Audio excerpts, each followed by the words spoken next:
ገዳሟ የተመሰረተችው መጀመሪያ በደብርነት ነው የቆየችው። በአጼ ካሌብ ዘመነ መንግስት ነው በደብርነት ተመስርታ የኖረችው። ከዚያን በኋላ ደግሞ በ13ኛው ክፍለ ዘመን በአጼ ሰይፈ አርዕድ ዘመነ መንግስት የደጉ አባታችን በአቡነ ፊልጶስ የደብረ ሊባኖሱ እጨጌ በእርሳቸው ከደብርነት ወደ ገዳምነት ተቀይሮ በአገልግሎት ብዙ ዘመናት ኑሯል። ከዚያን በኋላ ደግሞ በአጼ ሱስንዮስ ዘመነ መንግስት በእናታችን በቅድስት ወለተ ጴጥሮስ አማካኝነት ገዳሙ እንዲሁ በመንፈሳዊ አገልግሎት በገዳማዊ ሕይወት አገልግሎቱን ሲሰጥ ቆይቷል። ከዚህ አንጻር በታሪክ የሚታወቁት አቡነ ፊልጶስና እናታችን ቅድስት ወለተ ጴጥሮስ ሰፊ ድርሻ አላቸው። ከዚህ አንስቶ ለብዙ ዘመናት ለኢትዮጵያውያን በመንፈሳዊም ሆነ በስጋዊ ብዙ አስተምሮና ብዙ ታሪክ ተክለዋል። በአሁኑም ጊዜ ነገስታቱም መኳንንቱም መንፈሳዊያን አባቶችም እንዲሁ የኢትዮጵያ ኦርቶዶክስ ተዋሕዶ ቤተክርስቲያን ተከታይ የሆኑ ምእመናን ታሪካቸውን አሻራቸውን የጣሉበት ቦታ ነው። አቀማመጡና መልክዓ ምድሩ ግሸንን ይመስላል።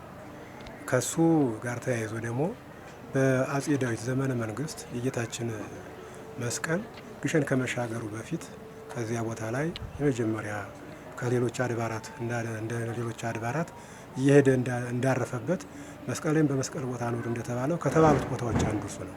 ለ8 ቀናት እዚያ ሰንብቶ ወደዚያ እንደተሻገረ ታሪክ ይነግረናል። ከቦታ ያለ ታሪክና ብዙ ነገስታትና መኳንንት ቦታውን አሻራ ጥለውበታል ነው። ከዚያ በኋላ ያለው ህይወት ወደ አሁኑ እስክንመጣ ድረስ ስናየው ታሪኩ ወጣ ገባ የሆነ ብዙ ፈተና ያሳለፈ ቦታ ነው። የአካባቢው ህብረተሰብም በሰፊው ለገዳሙንና ቦታውን በማገልገል ደረጃ ሰፊ ስራ ሲሰራ ቆይቷል። አሁንም እንዲሁ እያገለገለ ይገኛል። ቦታው እንደ ግሸን ያለ አቀማመጥ ሲሆን በአንድ በር የሚገባበት፣ በሩ ከተዘጋ ሌላ መውጫ መግቢያ የሌለው መሆኑ ይታወቃል። ስለዚህ በመስከረም 21 ቀን መስቀሉን መታሰቢያ ተደርጎ ብዙ ህብረተሰብ ከሩቅም ከቅርብም እየመጣ እጅ እየነሳ በረከት የሚሳተፍበት ነው። ሐምሌ 28 ደግሞ አቡነ ፊልጶስ እረፍታቸው ነው። እንደዚሁ እንደ መስከረሙ ባይሆን በርካታ ምእመናን እየመጡ ክብሩን የሚሳተፉበት ቦታ ነው። ከዚህ አልፎ ተርፎ ደግሞ ብርቅዬ እንስሳትና አራዊት ያሉበት ለቱሪስት መስህብነት ሰፊ ድርሻ አለው። በአሁኑ ሰዓት በተግባር የሚገኙ እንደ ነብርና ነጭ ዝንጀሮ፣ ጥቁር ዝንጀሮ የተለያዩ እንስሳትና አራዊቶች የሚገኙበት ቦታ ሲሆን ላይኛው የውሃ አቅርቦት የለም፣ ውሃ የለም ተራራው ላይ። ግን የሚገርመው ነገር እንደው በረሃው አባይ እየወረዱ ይጠጡ የት ይጠጡ አናውቅም። እንስሳትና አራዊቱ በርካታ ሆነው እናገኛቸዋለን፣ ይገኛሉ ዛሬም። እና ይሄ ቦታ እስካሁን ድረስ ሲኖር ብዙ ፈተና አሳልፏል እንዳልኳችሁ። አሁን በምን ደረጃ ይገኛል የሚለው ስናየው የቀደሙ አባቶቻችን ያስረከቡን ታሪክ ለወደፊት ለማስቀጠል አቅማችን በላይ እየሆነብን ይገኛል። ታሪኩ እንደ ታሪክ ለማስቀጠል ቦታውንም እንደዚሁ ለመጠበቅ አቅማችን በላይ የሆነው መንገዱ ነው። መንገዱን ቦታው ላይ መጥቶ ያየ ሰው በተግባር ይናገራል። ግን አሁን እግዚአብሔር ቢፈቅድ እንግዲህ ከእናንተ ጋር ሆነን ነገሮችን መረጃዎችን ለማውጣት ተገደናል። ወደፊት የሚታይ ይሆናል። አንድ ሰው ብቻ የሚያልፍበት ከግሸን መንገድም የጠበበ የመንግስተ ሰማያት መንገድ ነው እና ሰው ወደ ላይ ሲወጡ በሁለት እግር ረግጦ በሁለት እጅ ሟጡ ነው። ሲወርዱ ደግሞ እየተንፏቀቁ ነው። በአንድ ሰው እየወረደ ሌላ ሰው በወዲያ ከመጣ ቁጭ ብሎ ነው የሚያሳልፈው። ጠባብ ነው ማለት ነው። ገደል ነው በቀኝ በግራ ያለው። ስለዚህ ይሄ ቦታ በዚህ ስንጠቀምበት ስንኖር ድሮ ጀምሮ አሁን ምን ችግር ፈጠረ? ባለፈው ክረምት ላይ ይሄ ግንቦት ላይ የዘነበው ዝናብ ሲዘንብ የጻድቁ የወለተ ጴጥሮስ ታጋድሎ የፈጸመችበት የድንጋይ ወንበር አለ በተአምር የተሰራ።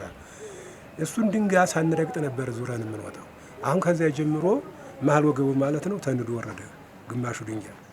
ያ ተንዶ ሲወርድ ዝናቡ አቆመ፣ ጨርሶ ይሄዳል ብለን ነበር። አሁን ዝናቡ ሲያቆም ዝናቡ አቁሙ ሲደርቅ ምን አየነ? ተሰንጥቆ አየነ። ስለዚህ ዝናብ ተከትሎ ቢመጣ ይሄ ገደል ምን ይሆናል ሲባል መንገዱ ጨርሶ ይጠፋል።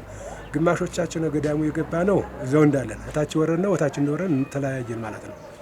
ለዚህ ምን ያስፈልገዋል ሲባል እንግዲህ አንደኛ ጥናትን መሰረት አድርጎ የተዘጋጀ ፕላንና ፕሮጀክት ያስፈልገዋል ብለን እናስባለን ታሪክ ለመጠበቅ ሲባል።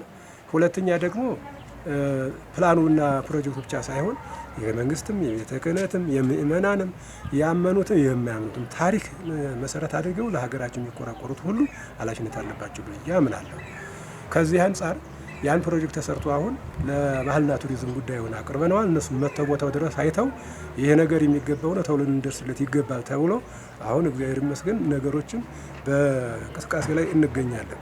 ስለዚህ ይሄ በደረጃ ተሰርቶ በኮንክሪትና በሽቦ በፌሮ ተዘጋጅቶ በደንብ ሆኖ ሰው የሚወጣበት የሚወርድበት ካልሆነ አሁን ነገ ዝናብ ከዘነበ ያ ድንጋይ ገደል ይናዳል። እንግዲህ እንዴት እንደምንሆን እኛ አናውቅም። እግዚአብሔር ብቻ በጥበቡ ስራውን ይስራ ነው የምንለው። ስለዚህ ከዚህ አንጻር የኛ ከዚያ ቦታ መቀመጣችን የተጎዳውን ነገር እንዲተጎዳ አቅማችን በላይ ሆነብን ብለን ለሕዝብና ለመንግስት ለሚመለከተው ሁሉ ከማመልከት ውጭ ሌላ አቅም አይኖረንም። እኛ እዛ ላይ የምናደርገው መረጃ ለማቀበል ያህል ብቻ ነው ብዬ አስባለሁ። ከዚህ አንጻር በእኔ በኩልና በገዳማውያን አባቶች እና የአካባቢው ህብረተሰብ ደግሞ ለቦታው ተቆርቋሪ ከመሆናቸው አንጻር የሚመለከተው ምእመናንም የሚያገለግሉ የሚረዱና ወገኖቻችን የሚችሉትን ካደረጉልን እኛ ደግሞ ከከተማዋ አንስቶ እስከ ገዳሙ ድረስ ያለው አቀበት ቁልቁለቱን ሰለቸን ደከመ ሳንል ማቴሪያሉን በማጓጓዝ የበኩላችን አስተዋጽኦ እናደርጋለን። ግን ምእመናኑም ሆነ ገዳማውያኑ ጥያቄ ያቀረቡት አቅማችን በላይ የሆነ ችግር ስለገጠመን እኛ ታሪክ ስንጠብቅ ቆይተናል። አሁንም እየጠበቅን ያለን። ልንጠብቀው የማንችለው ግን ገደሉ ከተናደ በየት እንገባለን እንወጣለን፣ ወገኖቻችንስ በየት ይገባሉ ይወጣሉ። ይህን ነገር ፈጥኖ ሊሰራልን ይገባል ሲል ጩኸቱን ለመንግስትም ለቤተ ክህነትም ለምእመናንም ለኢትዮጵያውያን በአጠቃላይ እያቀረበ ነው ማለት ነው እና ከዚህ አንጻር እንግዲህ ቦታው ላይ ደርሶ አይቶ መረዳት ይቻላል። አሁን በቪዲዮና በፎቶ በምስል አድርገን የምናስተላልፈውንም አይቶ መረዳት ይቻላል። የምትችሉትን ያህል በፍጥነት ነገ በኋላ የዛሬ ወር የዛሬ ዓመት እናደርገዋለን የሚባል አይደለም። ዝናብ ከጣለ መውጣት መውረድ አንችልም። አሁን በነገራችን ላይ በዚህ አጋጣሚ የወረዳው አስተዳደር ቱሪዝሞች ጋር በመሆን ጉዳዩን ስንነግራቸው ወዲያው በአቅማቸው መልስ እየሰጡ ይገኛሉ። አሁን በእጃችን የገባ ወደ 32 ቁምጣ ሲሚንቶና ፌሮ ደግሞ ለደረጃ የሚሆን ፌሮ በዛሬው ዕለት ሰጥተውኛል፣ አስረክበውኛል። ወደፊትም አቅማችን የሚችለውን ያህል ለማድረግ ዝግጁ ነን። ሁሉም ይተባበርበት። ይሄ እኛ ብቻ አይደለም፣ ያማኙም የታሪክ ተቆርቋሪ ኢትዮጵያውያን ሁሉ ይመለከተዋል የሚል ነው ሀሳብ እነሱ የሰጡን ያለ ትክክል ሀሳብ ነው። እኛም የምንለው ይህን ነውና በታሪክ ተወቃሽነት እንዳይኖረን ታሪካችንን አጥብቀን እንድንጠብቅ በዚህ አጋጣሚ ሳይሆን አስበን ራሳችን እንድንንቀሳቀስበት ነው በእግዚአብሔር ስም ጥያቄውን የማቀርበው።